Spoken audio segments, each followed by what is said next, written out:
Hello guys, it's Darkness Chess and I'm back with another video after 2 whole months. You guys might be wondering what I've been doing for these 2 months, and as you can see I've reached over 2,000. It says 2,047 here, but my real rating right now is 2,053. And I'm going to be showing you some of my games that I played to reach this incredibly high rating. Let's get started. Along the way, I'll also be giving you guys tips on how you can play this well in chess as well. Let's get started. So this is the first game. I'm going against the 2100, and they start off with e4, and I play my Sicilian dragon, which I'm always gonna play. This is just main theory, and then he plays the weird move c3, which I don't understand much. I mean, no one's gonna take the knight and give them full control of the center, so I just continue developing, attacking this pawn, and my opponent defends it with their bishop. I strike in the center, not even thinking for a moment. I have to seize my opportunity and strike in the center. They chop off my knight, and I take with my b-pawn, and then they take, and I take again. Now, they castle, and I castle. So this is a pretty standard position, but I like my position because I can push these pawns, and they can be really solid. So, knight d2. I went e5, but instead of e5, I could have gone knight g4 as well, which would have also been a good move. But I went e5, and my opponent attacked my rook, to which I moved it, and he attacked my rook again with his bishop. So I just defended it with mine. Nothing much here. I'm just offering a trade of bishops. Goes back because he doesn't want to trade, and now I have a pretty substantial advantage. I play queen c7, attacking the bishop and maybe opening up something on h2 later on. My opponent plays b4 to defend it. I just play bishop c6, wanting this bishop on this amazing diagonal when I push this pawn. a4. My opponent is all in on the flank pawns. I move my rook in. Maybe not the best move. Maybe instead of this I could have played... No, a4 is not good. a4 should have been played like now. But, knight d7 is a good move to attack this bishop. But I played rook d8, which is, it's not terrible. It'll still do the job. My opponent goes knight b3, trying to hold on to this d4 square, and now I play d4.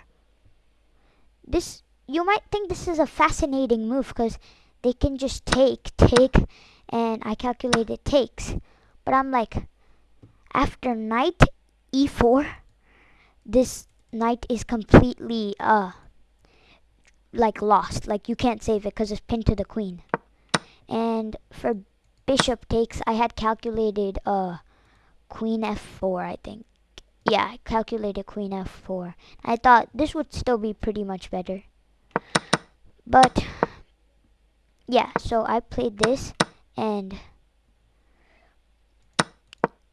instead of taking with the knight or bishop, they blocked with bishop d3. I slided over my queen to queen d6, and well, that's kind of a mistake because of knight a5 getting this bishop, but he pushed his pawn, and I moved my bishop all the way back to a8 so I could defend this pawn as well, because if I let this pawn go, these pawns are gonna be very strong. So put it onto this amazing diagonal, and my opponent plays a massive mistake. The correct move now for black is to take this pawn, and the king can't take because after king takes, queen g4 check, only one move, and then you play this check, slide in, king has to move to the side, and you can just rook lift to the win. Anyways, I did not see this, and I just played queen d5, which is not a bad move. It just gets protected after f3, rook c8 to pin that bishop so he can't take this pawn, and then My opponent went rook d1. I played knight d7, putting more pressure on the pin piece. And now he played bishop e4, which is not a good move because I can play d3, which will win the game. But instead, I made a horrible blunder, and I took the bishop with my rook. I don't know what I was doing. I just made a crazy blunder. He took, and then I took with my queen, and just a ton of trades. And now here he should have taken my knight and it would have been much better, but took my bishop and I played knight b3 to attack the rook. Still, position's not horrible. Oh yeah, if after knight b3, if here, then this is actually a fork. So I saw that. That's why I played knight b3. But yeah, knight b3. But that's why my opponent, calm and collected, just played bishop c6. And now I'm pretty lost. I move my rook. He defends. Then I push the pawn. All of my resources are going to that one pawn.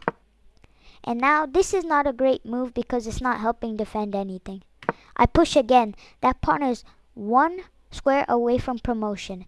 And he moves his king, still not helping with the pawn. So I move my knight in here, hoping to reroute somewhere and somehow promote. Oh, he sacrifices his rook. So we're in an equal endgame. And this is the position. I mean, I'm down a pawn, but I have a really powerful rook. I move my bishop here. He cannot defend this pawn. He goes for my bishop. And it's crucial not to take because then the position could get hairy. So I play bishop d6. He plays check. I move up. And now he tries putting a pin, which is interesting because I just take the free pawn and I move back. His king tries to keep on coming, and I offer a trade because I already know this is dead drawn. Takes. We just start playing some basic moves. I try creating an outside passed pawn, just defending my position very well. This guy tried going for the win too much. Oh yeah, can't take because I'll take this pawn. This guy tried to win too hard and he gave up this pawn for no reason, and now his position was actually getting scary. I moved in and now he was lost here. We were both in pretty low time, but I mostly played this endgame out accurately and I managed to get the win in a time scramble. Alright, that was the first game. Here we go to our next one. Alright, now I'm playing as white. e4, e5.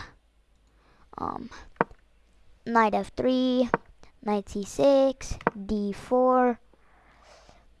Takes. And we get knight f6. I develop my other knight. And now we get e5. This is a line that is good to play for both black and white, I would say. It's interesting for both. I move my knight to the normal square where you're supposed to for theory. Plays d6, following theory still. I move my bishop e3. I get pushed away. Knight a3. This is just basic theory. And yeah, basic theory. Sorry, that was a goal sound for soccer game or football game. Let's continue. I play c4, which is a provocative move. He attacks. I move back, which is the best move. He can take the free pawn, but he wants to defend his. I chop it off, and then I just say, let's just develop and castle out of here. This is a perfectly fine position for me. He plays g6, trying to fianchetto the bishop, and I castle away. Fianchettos the bishop, and I lash out with f4. Another provocative move that the engine doesn't like, but I actually quite like it. Opponent castles, and now I just play f5, just going in for the attack. I think I have a lot of pieces and can do good work on the attack. Takes, then I take, then plays e4, trying to get this b2 pawn. And I say, take it. I'm going for the attack. Take my pawn. And let's see who can get the attack quicker. He takes the pawn, and I play rook b1, saying, if you take that other pawn, you're gonna lose because it's a poison pawn. And he takes it and he makes a massive blunder as now I play f6 and I am winning. He gives up the bishop because he has no other choice. I take it and then he takes with his king. Now I play a pretty good move. I like this move. Queen d5, threatening to take this. My opponent takes my knight because they're very greedy. They take my knight and now there is mate on the board. I take, king goes back, and bishop h6. There's no way to stop mate. You go queen c3 and I sack the queen for checkmate. I sack the queen and that is how I won. That was a marvelous attacking game. Oh my god. Alright, this is a game that I drew. It was pretty back and forth, but it was fun. e4, c5. We're back to my hyper accelerated dragon. A lot of people these days have been taking here, which is interesting. Yeah, probably playing d5 is better, which is interesting, but yeah. Now I have two pawns in the center and my position is fabulous. Instead of playing d4, I should have developed my bishop first and gotten it onto this beautiful diagonal. But I played d4 and he took my bishop, I took with my king, moved the knight to e4. I developed my bishop, takes, queen takes, and now this position's slightly better for me, but anything could happen. f3, I move my rook in. Then I play queen b6, attacking the pawn. Now I push, which is inaccurate. I should probably double up my rooks and have a bit more preparation first. But it's all good. And then takes, and he tries pinning, even though there's no pin. I take, queen takes, and I put my rook on the most active square I can see. Takes. Now the king moves to the side because you don't want to get discovery checked. I play rook d8. I get checked. I move. I'm practically winning in this position. But now I just play a dumb move, which is e2, giving up the pawn completely. I thought I had something because then I played queen f6. But it actually doesn't work because of queen e1. I miscalculated this. And now I'm just clean down a pawn, and I didn't know what to do because my opponent had 3 flank pawns and was playing extremely accurately. I was just playing checks and hoping for some type of desperate way. And then push, I went here with check. I attacked that pawn, got defended, and this was a horrible move. We could have played check and I probably would have resigned there. But doesn't find it. And then I go to the side. This is a lot of mistakes, but now he gives up the pawn for some reason and I take. And we all agree on a draw because theoretically this is a drawn endgame, but you see how back and forth that game was. I was winning completely and then the tables turned after I made one mistake. Anyways, I hope you guys liked this video and I haven't posted in a while, so if you guys like it, make sure to comment and tell me how much you like it. See you guys next time.